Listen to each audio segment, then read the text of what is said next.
Coach, siamo al Giro di Boa, un bilancino per il Gonnesa. Bilancio positivo, non posso dire diversamente, visto che inaspettatamente abbiamo chiuso al quarto posto. E una crescita individuale di squadra non indifferente da parte delle ragazze. Un bilancio molto positivo.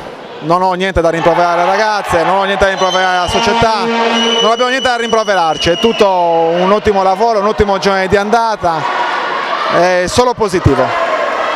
Tante sorprese durante questa prima fase del campionato, forse anche il Gonnesa possiamo inserire tra queste. Sì,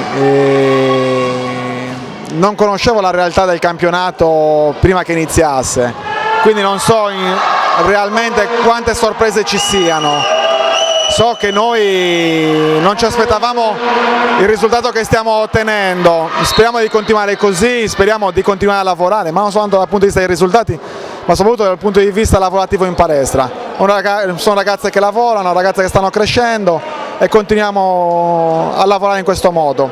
Altre sorprese, in testa sono quelle che hanno pronosticato alla vigilia, Castelsardo, Gianas, Despiense e via dicendo.